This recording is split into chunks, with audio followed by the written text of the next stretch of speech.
யோவான் 15ஆம் அதிகாரம். நான் மெய்யான திராட்சை செடி, என் பிதா திராட்சை தோட்டக்காரர். என்னில் கனி கொடாதிருக்கிற கொடி எதுவோ அதை அவர் அறுத்து போடுகிறார். கனி கொடுக்கிற கொடி எதுவோ அது அதிக கனிகளை கொடுக்கும்படி அதை சுத்தம் பண்ணுகிறார். நான் உங்களுக்கு சொன்ன உபதேசத்தினாலே நீங்கள் இப்பொழுதே சுத்தமாயிருக்கிறீர்கள். என்னில் நிலைத்திருங்கள், நானும் உங்களில் நிலைத்திருப்பேன். கொடியானது திராட்சை செடியில் நிலைத்திராவிட்டால் அது தானாய் கனி கொடுக்க மாட்டாதது போல நீங்களும் என்னில் நிலைத்திராவிட்டால் கனி கொடுக்க மாட்டீர்கள். நானே திராட்சை செடி, நீங்கள் கொடிகள். ஒருவன் என்னிலும் நான் அவனிலும் நிலைத்திருந்தால் அவன் மிகுந்த கனிகளை கொடுப்பான். என்னை அல்லாமல் உங்களால் ஒன்றும் செய்யக்கூடாது. ஒருவன் என்னில் நிலைத்திராவிட்டால் வெளியே எரியுண்ட கொடியைப் போல அவன் எரியுண்டு உலர்ந்து போவான். அப்படிப்பட்டவைகளை சேர்த்து அக்கினியிலே போடுகிறார்கள், அவைகள் எரிந்து போம். நீங்கள் என்னிலும் என் வார்த்தைகள் உங்களிலும் நிலைத்திருந்தால் நீங்கள் கேட்டுக்கொள்வது எதுவோ அது உங்களுக்கு செய்யப்படும். நீங்கள் மிகுந்த கனிகளை கொடுப்பதினால் என் பிதா மகிமைப்படுவார். எனக்கும் சீஷராய் இருப்பீர்கள். பிதா என்னில் அன்பாய் இருக்கிறது போல நானும் உங்களில் அன்பாய் இருக்கிறேன். என்னுடைய அன்பிலே நிலைத்திருங்கள். நான் என் பிதாவின் கற்பனைகளை கைக்கொண்டு அவருடைய அன்பிலே நிலைத்திருக்கிறது போல நீங்களும் என் கற்பனைகளை கைக்கொண்டிருந்தால் என்னுடைய அன்பிலே நிலைத்திருப்பீர்கள். என்னுடைய சந்தோஷம் உங்களில் நிலைத்திருக்கும் படிக்கும் உங்கள் சந்தோஷம் நிறைவாயிருக்கும் படிக்கும் இவைகளை உங்களுக்கு சொன்னேன். நான் உங்களில் அன்பாயிருக்கிறது போல நீங்களும் ஒருவரில் ஒருவர் அன்பாயிருக்க வேண்டும் என்பதே என்னுடைய கற்பனையாயிருக்கிறது. ஒருவன் தன் சிநேகிதருக்காக தன் ஜீவனை கொடுக்கிற அன்பிலும் அதிகமான அன்பு ஒருவரிடத்திலும் இல்லை. நான் உங்களுக்கு கற்பிக்கிற யாவையும் நீங்கள் செய்வீர்களானால் என் சிநேகிதராயிருப்பீர்கள். இனி நான் உங்களை ஊழியக்காரர் என்று சொல்லுகிறதில்லை. ஊழியக்காரன் தன் எஜமான் செய்கிறதை அறிய மாட்டான். நான் உங்களை சிநேகிதர் என்றேன், ஏனெனில் என் பிதாவினிடத்தில் நான் கேள்விப்பட்ட எல்லாவற்றையும் உங்களுக்கு அறிவித்தேன். நீங்கள் என்னை தெரிந்து கொள்ளவில்லை, நான் உங்களை தெரிந்து கொண்டேன். நீங்கள் என் நாமத்தினாலே பிதாவை கேட்டுக்கொள்வது எதுவோ அதை அவர் உங்களுக்கு கொடுக்கத்தக்கதாக நீங்கள் போய் கனி கொடுக்கும் படிக்கும் உங்கள் கனி நிலைத்திருக்கும் படிக்கும் நான் உங்களை ஏற்படுத்தினேன். நீங்கள் ஒருவரில் ஒருவர் அன்பாயிருக்க வேண்டும் என்று இவைகளை உங்களுக்கு கற்பிக்கிறேன். உலகம் உங்களை பகைத்தால் அது உங்களை பகைக்கிறதற்கு முன்னே என்னை பகைத்ததென்று அறியுங்கள். நீங்கள் உலகத்தாராய் இருந்தால் உலகம் தன்னுடையதை சிநேகித்திருக்கும்.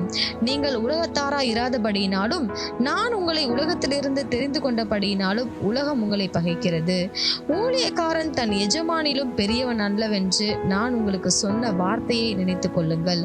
அவர்கள் என்னை துன்பப்படுத்தினதுண்டானால் உங்களையும் துன்பப்படுத்துவார்கள். அவர்கள் என் வசனத்தை கை கொண்டதுண்டானால் உங்கள் வசனத்தையும் கை கொள்வார்கள். அவர்கள் என்னை அனுப்பினவரை அறியாதபடியினால் என் நாமத்தை நிமித்தமே இவைகளை எல்லாம் உங்களுக்கு செய்வார்கள். நான் வந்து அவர்களிடத்தில் பேசாதிருந்தேனானால் அவர்களுக்கு பாவம் இராது. இப்பொழுதோ தங்கள் பாவத்தை குறித்து போக்கு சொல்ல அவர்களுக்கு இடமில்லை. என்னை பகைக்கிறவன் என் பிதாவையும் பகைக்கிறான். வேறொருவரும் செய்யாத கிரியைகளை நான் அவர்களுக்குள்ளே செய்யாதிருந்தேனானால் அவர்களுக்கு பாவம் இராது. இப்பொழுது அவர்கள் என்னையும் என் பிதாவையும் கண்டும் பகைத்தும் இருக்கிறார்கள். முகாந்தரம் இல்லாமல் என்னை பகைத்தார்கள் என்று அவர்களுடைய வேதத்தில் எழுதியிருக்கிற வாக்கியம் நிறைவேறும் படிக்கு இப்படி ஆயிற்று. பிதாவினிடத்திலிருந்து நான் உங்களுக்கு அனுப்ப போகிறவரும் பிதாவினிடத்திலிருந்து புறப்படுகிறவருமாகிய சத்திய ஆவியான தேற்றரவாளன் வரும்போது அவர் என்னை குறித்து சாட்சி கொடுப்பார்.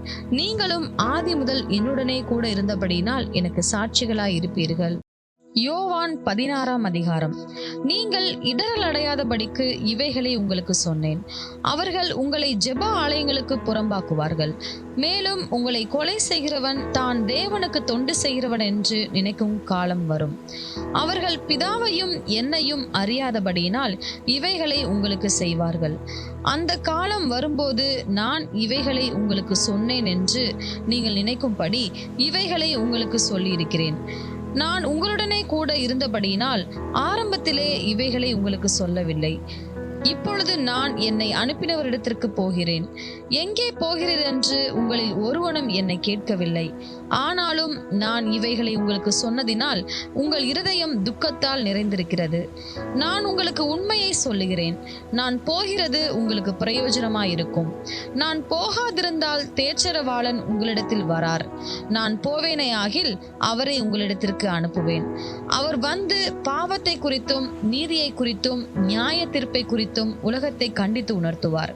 அவர்கள் என்னை விசுவாசியாதபடியினாலே பாவத்தை குறித்தும், நீங்கள் இனி என்னை காணாதபடிக்கு நான் என் பிதாவினிடத்திற்கு போகிறபடியினாலே நீதியை குறித்தும், இந்த உலகத்தின் அதிபதி நியாயம் தீர்க்கப்பட்டதினாலே நியாய தீர்ப்பை குறித்தும் கண்டித்து உணர்த்துவார். இன்னும் அநேக காரியங்களை நான் உங்களுக்கு சொல்ல வேண்டியதா இருக்கிறது. அவைகளை நீங்கள் இப்பொழுது தாங்க மாட்டீர்கள். சத்திய ஆவியாகிய அவர் வரும்போது சகல சத்தியத்திற்குள்ளும் உங்களை நடத்துவார். அவர் தம்முடைய சுயமாய் பேசாமல் தாம் கேள்விப்பட்டவைகள் யாவையும் சொல்லி வரப்போகிற காரியங்களை உங்களுக்கு அறிவிப்பார். அவர் என்னுடையதில் எடுத்து உங்களுக்கு அறிவிப்பதினால் என்னை மகிமைப்படுத்துவார். பிதாவினுடையவைகள் யாவும் என்னுடையவைகள், அதனாலே அவர் என்னுடையதில் எடுத்து உங்களுக்கு அறிவிப்பார் என்றேன். நான் பிதாவினிடத்திற்கு போகிறபடியினால் கொஞ்ச காலத்திலே என்னை காணாதிருப்பீர்கள், மறுபடியும் கொஞ்ச காலத்திலே என்னை காண்பீர்கள் என்றார். அப்பொழுது அவருடைய சீஷரில் சிலர், நான் பிதாவினிடத்திற்கு போகிறபடியினால் கொஞ்ச காலத்திலே என்னை காணாதிருப்பீர்கள் என்றும் மறுபடியும் கொஞ்ச காலத்திலே என்னை காண்பீர்கள் என்றும் அவர் நம்முடனே சொல்லுகிறதின் கருத்தென்ன என்று தங்களுக்குள்ளே பேசிக்கொண்டதுமன்றி, கொஞ்ச காலம் என்கிறாரே, இதென்ன? அவர் சொல்லுகிறது இன்னதென்று நமக்கு விளங்கவில்லையே என்றார்கள். அதை குறித்து தம்மிடத்தில் கேட்கும்படி அவர்கள் விரும்புகிறதை இயேசு அறிந்து அவர்களை நோக்கி, கொஞ்ச காலத்திலே என்னை காணாதிருப்பீர்கள், மறுபடியும் கொஞ்ச காலத்திலே என்னை காண்பீர்கள் என்று நான் சொன்னதை குறித்து நீங்கள் உங்களுக்குள்ளே விசாரிக்கிறீர்களோ? மெய்யாகவே மெய்யாகவே நான் உங்களுக்கு சொல்லுகிறேன், நீங்கள் அழுது புலம்புவீர்கள், உலகமோ சந்தோஷப்படும். நீங்கள் துக்கப்படுவீர்கள், ஆனாலும் உங்கள் துக்கம் சந்தோஷமாக மாறும். ஸ்திரீயானவளுக்கு பிரசவ காலம் வந்திருக்கும் போது அவள் துக்கம் அடைகிறாள். பிள்ளை பெற்றவுடனே ஒரு மனுஷன் உலகத்தில் பிறந்தான் என்கிற சந்தோஷத்தினால் அப்புறம் உபத்திரவத்தை நினையாள். அதுபோல நீங்களும் இப்பொழுது துக்கமடைந்திருக்கிறீர்கள். நான் மறுபடியும் உங்களை காண்பேன், அப்பொழுது உங்கள் இருதயம் சந்தோஷப்படும். உங்கள் சந்தோஷத்தை ஒருவனும் உங்களிடத்திலிருந்து எடுத்து போட மாட்டான். அந்த நாளிலே நீங்கள் என்னிடத்தில் ஒன்றும் கேட்க மாட்டீர்கள். மெய்யாகவே மெய்யாகவே நான் உங்களுக்கு சொல்லுகிறேன், நீங்கள் என் நாமத்தினாலே பிதாவினிடத்தில் கேட்டுக்கொள்வது எதுவோ அதை அவர் உங்களுக்கு தருவார். இதுவரைக்கும் நீங்கள் என் நாமத்தினாலே ஒன்றும் கேட்கவில்லை. கேளுங்கள், அப்பொழுது உங்கள் சந்தோஷம் நிறைவாயிருக்கும்படி பெற்றுக்கொள்வீர்கள். இவைகளை நான் ஓமைகளால் உங்களுடனே பேசுகிறேன். காலம் வரும், அப்பொழுது நான் ஓமைகளாய் உங்களுடனே பேசாமல் பிதாவை குறித்து வெளிப்படையாக உங்களுக்கு அறிவிப்பேன். அந்த நாளில் நீங்கள் என் நாமத்தினாலே வேண்டிக் கொள்வீர்கள். உங்களுக்காக பிதாவை நான் கேட்டுக்கொள்வேன் என்று உங்களுக்கு சொல்ல வேண்டியதில்லை. நீங்கள் என்னை சிநேகித்து நான் தேவனிடத்திலிருந்து புறப்பட்டு வந்தேன் என்று விசுவாசிக்கிறபடியினால் பிதா தாமே உங்களை சிநேகிக்கிறார். நான் பிதாவினிடத்திலிருந்து புறப்பட்டு உலகத்திலே வந்தேன், மறுபடியும் உலகத்தை விட்டு பிதாவினிடத்திற்கு போகிறேன் என்றார். அவருடைய சீஷர்கள் அவரை நோக்கி, இதோ இப்பொழுது நீர் ஓமைகளாய் பேசாமல் வெளிப்படையாய் பேசுகிறீர். நீர் எல்லாவற்றையும் அறிந்திருக்கிறீர் என்றும் ஒருவன் உம்மை வினாவ வேண்டுவதில்லை என்றும் இப்பொழுது அறிந்திருக்கிறோம். இதனாலே நீர் தேவனிடத்திலிருந்து வந்தீர் என்று விசுவாசிக்கிறோம் என்றார்கள். இயேசு அவர்களுக்கு பிரதியுத்தரமாக, இப்பொழுது நீங்கள் விசுவாசிக்கிறீர்கள். இதோ நீங்கள் சிதறுண்டு அவனவன் தன் தன் இடத்துக்கு போய் என்னை தனியே விட்டுவிடும் காலம் வரும். அது இப்பொழுது வந்திருக்கிறது. ஆனாலும் நான் தனித்திரேன், பிதா என்னுடனே கூட இருக்கிறார். என்னிடத்தில் உங்களுக்கு சமாதானம் உண்டாயிருக்கும் பொருட்டு இவைகளை உங்களுக்கு சொன்னேன். உலகத்தில் உங்களுக்கு உபத்திரவம் உண்டு, ஆனாலும் திடன் கொள்ளுங்கள், நான் உலகத்தை ஜெயித்தேன் என்றார். யோவான் 17ஆம் அதிகாரம். இயேசு இவைகளை சொன்ன பின்பு தம்முடைய கண்களை வானத்துக்கு ஏறெடுத்து, பிதாவே, வேலை வந்தது. நீர் உம்முடைய குமாரனுக்கு தந்தருளின யாவருக்கும் அவர் நித்திய ஜீவனை கொடுக்கும் பொருட்டு மாம்சமான யாவர் மேலும் நீர் அவருக்கு அதிகாரம் கொடுத்தபடியே உம்முடைய குமாரன் உம்மை மகிமைப்படுத்தும் படிக்கு நீர் உம்முடைய குமாரனை மகிமைப்படுத்தும். ஒன்றான மெய் தேவனாகிய உம்மையும் நீர் அனுப்பினவராகிய இயேசு கிறிஸ்துவையும் அறிவதே நித்திய ஜீவன். பூமியிலே நான் உம்மை மகிமைப்படுத்தினேன். நான் செய்யும்படி நீர் எனக்கு நியமித்த கிரியையை செய்து முடித்தேன். பிதாவே, உலகம் உண்டாகிறதற்கு முன்னே உம்மிடத்தில் எனக்கு உண்டாயிருந்த மகிமையினாலே இப்பொழுது நீர் என்னை உம்மிடத்திலே மகிமைப்படுத்தும்.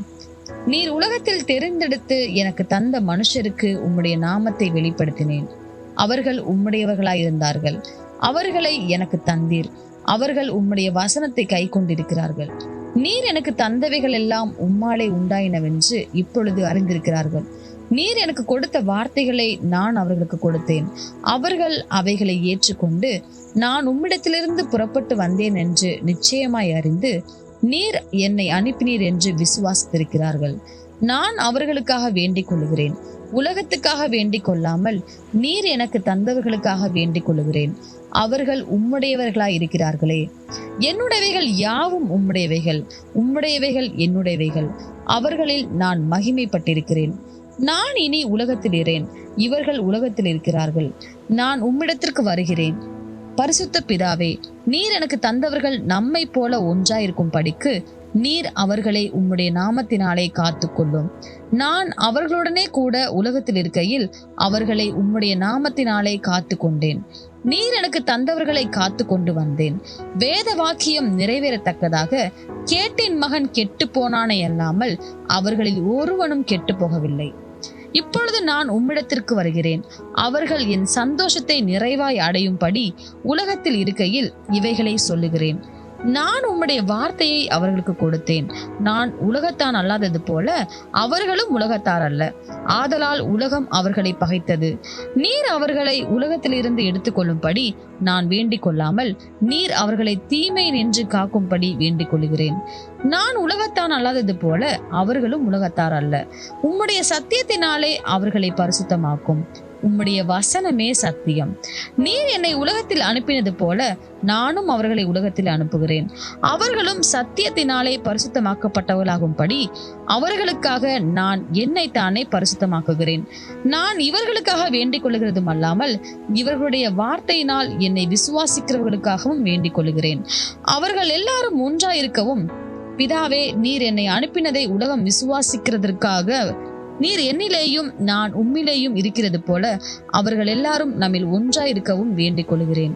நாம் ஒன்றாயிருக்கிறது போல அவர்களும் ஒன்றாயிருக்கும்படி நீர் எனக்கு தந்த மகிமையை நான் அவர்களுக்கு கொடுத்தேன். ஒருமைப்பாட்டில் அவர்கள் தேறினவர்களாய் இருக்கும் படிக்கும் என்னை நீர் அனுப்பினதையும் நீர் என்னில் அன்பாயிருக்கிறது போல அவர்களிலும் அன்பாயிருக்கிறதையும் உலகம் அறியும் படிக்கும் நான் அவர்களிலும் நீர் என்னிலும் இருக்கும்படி வேண்டிக் கொள்கிறேன். பிதாவே, உலக தோற்றத்துக்கு முன் நீர் என்னில் அன்பாயிருந்தபடியினால் நீர் எனக்கு தந்த என்னுடைய மகிமையை நீர் எனக்கு தந்தவர்கள் காணும்படியாக நான் எங்கே இருக்கிறேனோ அங்கே அவர்களும் என்னுடனே கூட இருக்க விரும்புகிறேன். நீதியுள்ள பிதாவே, உலகம் உம்மை அறியவில்லை, நான் உம்மை அறிந்திருக்கிறேன். நீர் என்னை அனுப்பினதை இவர்களும் அறிந்திருக்கிறார்கள்.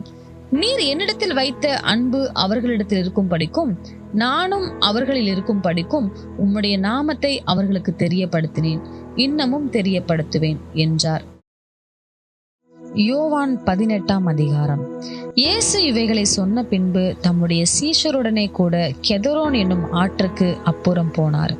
அங்கே ஒரு தோட்டம் இருந்தது. அதிலே அவரும் அவருடைய சீஷரும் பிரவேசித்தார்கள். இயேசு தம்முடைய சீஷருடனே கூட அடிக்கடி அங்கே போயிருந்தபடியினால் அவரை காட்டிக் கொடுக்கிற யூதாசும் அந்த இடத்தை அறிந்திருந்தான். யூதாஸ் போர்ச்சேவகரின் கூட்டத்தையும் பிரதான ஆசாரியர் பரிசேயர் என்பவர்களால் அனுப்பப்பட்ட ஊழியக்காரரையும் கூட்டிக் கொண்டு பந்தங்களோடும் தீவட்டிகளோடும் ஆயுதங்களோடும் அவ்விடத்திற்கு வந்தான். இயேசு தமக்கு நேரிட போகிற எல்லாவற்றையும் அறிந்து எதிர்கொண்டு போய் அவர்களை நோக்கி, யாரை தேடுகிறீர்கள் என்றார். அவருக்கு அவர்கள் பிரதியுத்தரமாக, நசரேயனாகிய இயேசுவை தேடுகிறோம் என்றார்கள். அதற்கு இயேசு, நான் தான் என்றார். அவரை காட்டிக் கொடுத்த யூதாசும் அவர்களுடனே கூட நின்றான். நான் தான் என்று அவர் அவர்களிடத்தில் சொன்ன உடனே அவர்கள் பின்னிட்டு தரையிலே விழுந்தார்கள். அவர் மறுபடியும் அவர்களை நோக்கி, யாரை தேடுகிறீர்கள் என்று கேட்டார். அவர்கள் நசரேயனாகிய இயேசுவை தேடுகிறோம் என்றார்கள். இயேசு பிரதியுத்தரமாக, நான் தான் என்று உங்களுக்கு சொன்னேனே, என்னை தேடுகிறதுண்டானால் இவர்களை போக விடுங்கள் என்றார். நீர் எனக்கு தந்தவர்களில் ஒருவனையும் நான் இழந்து போகவில்லை என்று அவர் சொல்லிய வசனம் நிறைவேறத்தக்கதாக இப்படி நடந்தது. அப்பொழுது சீமோன் பேதுரு தன்னிடத்தில் இருந்த பட்டயத்தை உருவி பிரதான ஆசாரியனுடைய வேலைக்காரனை வலது காதர வெட்டினான். அந்த வேலைக்காரனுக்கு மல்கூஸ் என்று பெயர். அப்பொழுது இயேசு பேதுருவை நோக்கி, உன் பட்டயத்தை உரையிலே போடு. பிதா எனக்கு கொடுத்த பாத்திரத்தில் நான் பானம் பண்ணாதிருப்பேனோ என்றார். அப்பொழுது போர் சேவகரும் 1000 பேருக்கு தலைவனும் யூதருடைய ஊழியக்காரரும் இயேசுவை பிடித்து அவரை கட்டி முதலாவது அவரை அண்ணா என்பவனிடத்திற்கு கொண்டு போனார்கள். அவன் அந்த வருஷத்து பிரதான ஆசாரியனாகிய காய்பாவுக்கு மாமனாயிருந்தான். ஜனங்களுக்காக ஒரே மனுஷன் சாகிறது நலமாயிருக்கும் என்று யூதருக்கு ஆலோசனை சொன்னவன் இந்த காய்பாவே. சீமோன் பேதுருவும் வேறொரு சீஷனும் இயேசுக்கு பின் சென்றார்கள். அந்த சீஷன் பிரதான ஆசாரியனுக்கு அறிமுகமானவனாய் இருந்ததினால் இயேசுடனே கூட பிரதான ஆசாரியனுடைய அரண்மனைக்குள் பிரவேசித்தான். பேதுரு வாசல் அருகே வெளியே நின்றான். அப்பொழுது பிரதான ஆசாரியனுக்கு அறிமுகமானவனாய் இருந்த மற்ற சீஷன் வெளியே வந்து வாசல் காக்கிறவர்களுடனே பேசி பேதுருவை உள்ளே அழைத்து கொண்டு போனான். அப்பொழுது வாசல் காக்கிற வேலைக்காரி பேதுருவை நோக்கி, நீயும் அந்த மனுஷனுடைய சீஷரில் ஒருவன் அல்லவா என்றாள். அவன், நான் அல்ல என்றான். குளிர்காலமானபடியினாலே ஊழியக்காரரும் சேவகரும் கரிநெருப்பு உண்டாக்கி நின்று குளிர் காய்ந்து கொண்டிருந்தார்கள். அவர்களுடனே கூட பேதுருவும் நின்று குளிர் காய்ந்து கொண்டிருந்தான். பிரதான ஆசாரியன் இயேசுவிடத்தில் அவருடைய சீஷரை குறித்தும் போதகத்தை குறித்தும் விசாரித்தான். இயேசு அவனுக்கு பிரதியுத்தரமாக, நான் வெளியரங்கமாய் உலகத்திலுடனே பேசினேன். ஜெப ஆலயங்களிலேயும் யூதர்கள் எல்லாரும் கூடி வருகிற தேவாலயத்திலேயும் எப்பொழுதும் உபதேசித்தேன். அந்தரங்கத்திலே நான் ஒன்றும் பேசவில்லை. நீர் என்னிடத்தில் விசாரிக்க வேண்டியதென்ன? நான் சொன்னவைகளை கேட்டவர்களிடத்தில் விசாரியும். நான் பேசினவைகளை அவர்கள் அறிந்திருக்கிறார்களே என்றார். இப்படி அவர் சொன்ன பொழுது சமீபத்தில் நின்ற சேவகரில் ஒருவன், பிரதான ஆசாரியனுக்கு இப்படியா உத்தரவு சொல்லுகிறது என்று இயேசுவை ஒரு அறை அறைந்தான்.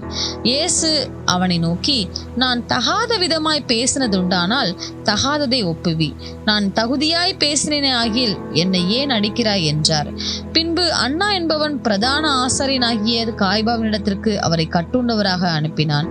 சீமோன் பேதுரு நின்று குளிர் காய்ந்து கொண்டிருந்தான். அப்பொழுது சிலர் அவனை நோக்கி, நீயும் அவனுடைய சீஷரில் ஒருவன் அல்லவா என்றார்கள். அவன், நான் அல்ல என்று மறுதலித்தான். பிரதான ஆசாரியனுடைய வேலைக்காரரில் பேதுரு காதர வெட்டினவனுக்கு இனத்தானாகிய ஒருவன் அவனை நோக்கி, நான் உன்னை அவனுடனே கூட தோட்டத்திலே காணவில்லையா என்றான். அப்பொழுது பேதுரு மறுபடியும் மறுதலித்தான். உடனே சேவல் கூவிற்று. அவர்கள் காய்பாவினிடத்திலிருந்து இயேசுவை தேசாதிபதியின் அரண்மனைக்கு கொண்டு போனார்கள். அப்பொழுது விடியற் காலமாயிருந்தது. தீட்டுப்படாமல் பஸ்காவை புசிக்கத்தக்கதாக அவர்கள் தேசாதிபதியின் அரண்மனைக்குள் பிரவேசியாதிருந்தார்கள். ஆதலால் பிலாத்து அவர்களிடத்தில் வெளியே வந்து, இந்த மனுஷன் மேல் என்ன குற்றம் சாட்டுகிறீர்கள் என்றான். அவர்கள் அவனுக்கு பிரதியுத்தரமாக, இவன் குற்றவாளியாய் இராவிட்டால் இவனை உம்மிடத்தில் ஒப்பு கொடுக்க மாட்டோம் என்றார்கள். அப்பொழுது பிலாத்து அவர்களை நோக்கி, இவனை நீங்களே கொண்டு போய் உங்கள் நியாயப்பிரமாணத்தின்படி நியாயம் தீருங்கள் என்றான். அதற்கு யூதர்கள், ஒருவனையும் மரண ஆக்கினை செய்ய எங்களுக்கு அதிகாரம் இல்லை என்றார்கள். தாம் இன்ன விதமான மரணமாய் மரிக்கப் போகிறார் என்பதை குறித்து இயேசு குறிப்பாய் சொல்லியிருந்த வார்த்தை நிறைவேறத்தக்கதாக இப்படி சொன்னார்கள். அப்பொழுது பிலாத்து மறுபடியும் அரண்மனைக்குள் பிரவேசித்து இயேசுவை அழைத்து, நீ யூதருடைய ராஜாவா என்று கேட்டான். இயேசு அவனுக்கு பிரதியுத்தரமாக, நீரா இப்படி சொல்லுகிறீரோ அல்லது மற்றவர்கள் என்னை குறித்து இப்படி உமக்கு சொன்னார்களோ என்றார். பிலாத்து பிரதியுத்தரமாக, நான் யூதனா? உன் ஜனங்களும் பிரதான ஆசாரியரும் என்னிடத்தில் ஒப்பு கொடுத்தார்கள். நீ என்ன செய்தாய் என்றான். இயேசு பிரதியுத்தரமாக, என் ராஜ்யம் இவ்வுலகத்திற்குரியதல்ல. என் ராஜ்யம் இவ்வுலகத்திற்குரியதானால் நான் யூதரிடத்தில் ஒப்பு கொடுக்கப்படாதபடிக்கு என் ஊழியக்காரர் போராடி இருப்பார்களே. இப்படி இருக்க என் ராஜ்யம் இவ்விடத்திற்குரியதல்ல என்றார். அப்பொழுது பிலாத்து அவரை நோக்கி, அப்படியானால் நீ ராஜாவோ என்றான். இயேசு பிரதியுத்தரமாக, நீர் சொல்லுகிறபடி நான் ராஜாதான். சத்தியத்தை குறித்து சாட்சி கொடுக்க நான் பிறந்தேன். இதற்காகவே இந்த உலகத்தில் வந்தேன். சத்தியவான் எவனும் என் சத்தம் கேட்கிறான் என்றார். அதற்கு பிலாத்து, சத்தியமாவது என்ன என்றான். மறுபடியும் அவன் யூதர்களிடத்தில் வெளியே வந்து, நான் அவனிடத்தில் ஒரு குற்றமும் காணேன். பஸ்கா பண்டிகையில் நான் உங்களுக்கு ஒருவனை விடுதலை பண்ணுகிற வழக்கம் உண்டே.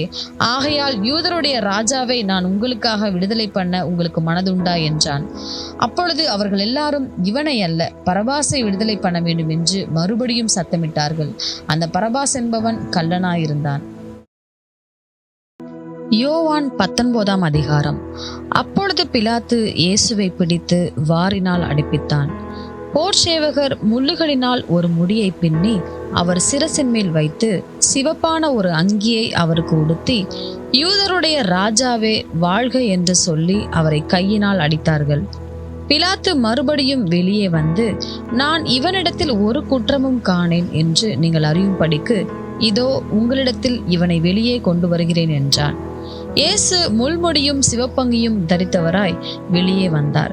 அப்பொழுது பிலாத்து அவர்களை நோக்கி, இதோ இந்த மனுஷன் என்றான்.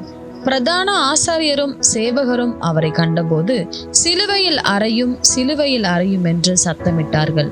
அதற்கு பிலாத்து, நீங்களே இவனை கொண்டு போய் சிலுவையில் அறையுங்கள், நான் இவனிடத்தில் ஒரு குற்றமும் காணேன் என்றான். யூதர்கள் அவனுக்கு பிரதியுத்தரமாக, எங்களுக்கு ஒரு நியாய பிரமாணம் உண்டு. இவன் தன்னை தேவனுடைய குமாரன் என்று சொன்னபடியினால் அந்த நியாய பிரமாணத்தின்படியே இவன் சாக வேண்டும் என்றார்கள். பிலாத்து இந்த வார்த்தையை கேட்ட பொழுது அதிகமாய் பயந்து மறுபடியும் அரண்மனைக்குள்ளே போய் இயேசுவை நோக்கி, நீ எங்கே இருந்து வந்தவன் என்றான். அதற்கு இயேசு மாறுதரம் ஒன்றும் சொல்லவில்லை. அப்பொழுது பிலாத்து, நீ என்னோட பேசுகிறதில்லையா? உன்னை சிலுவையில் அறைய எனக்கு அதிகாரம் உண்டென்றும் உன்னை விடுதலை பண்ண எனக்கு அதிகாரம் உண்டென்றும் உனக்கு தெரியாதா என்றான். இயேசு பிரதியுத்தரமாக, பரத்திலிருந்து உமக்கு கொடுக்கப்படாதிருந்தால் என் மேல் உமக்கு ஒரு அதிகாரமும் இராது. ஆனபடியினாலே என்னை உம்மிடத்தில் ஒப்பு கொடுத்தவனுக்கு அதிக பாவம் உண்டு என்றார். அது முதல் பிலாத்து அவரை விடுதலை பண்ண வகை தேடினான். யூதர்கள் அவனை நோக்கி, இவனை விடுதலை பண்ணினால் நீ ராயனுக்கு சிநேகிதன் அல்ல, தன்னை ராஜாவென்கிறவன் எவனோ அவன் ராயனுக்கு விரோதி என்று சத்தமிட்டார்கள். பிலாத்து இந்த வார்த்தையை கேட்ட பொழுது இயேசுவை வெளியே அழைத்து வந்து தலைவரசப்படுத்தின மேடை என்றும் எபிரேய பாஷையிலே கபத்தா என்றும் சொல்லப்பட்ட இடத்திலே நியாயாசனத்தின் மேல் உட்கார்ந்தான். அந்த நாள் பஸ்காவுக்கு ஆயத்த நாளும் ஏறக்குறைய 6 மணி நேரமாயிருந்தது.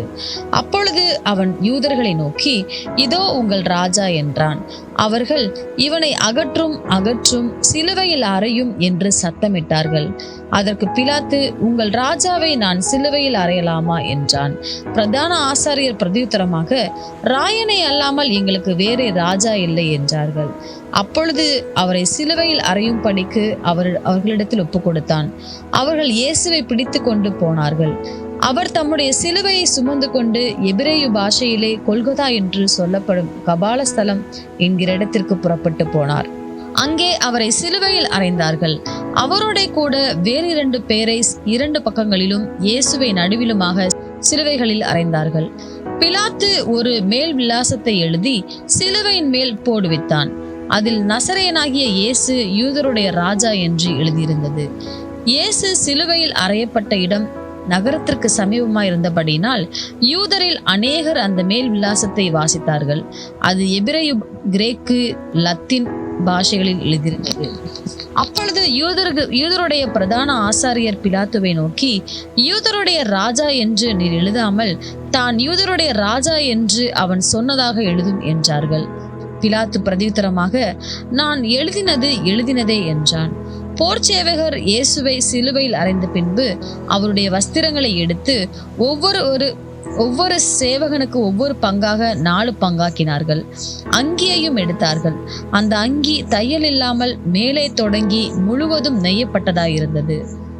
அவர்கள், இதை நாம் கிழியாமல் யாருக்கு வருமோ என்று இதை குறித்து சீட்டு போடுவோம் என்று ஒருவரோடொருவர் பேசிக்கொண்டார்கள்.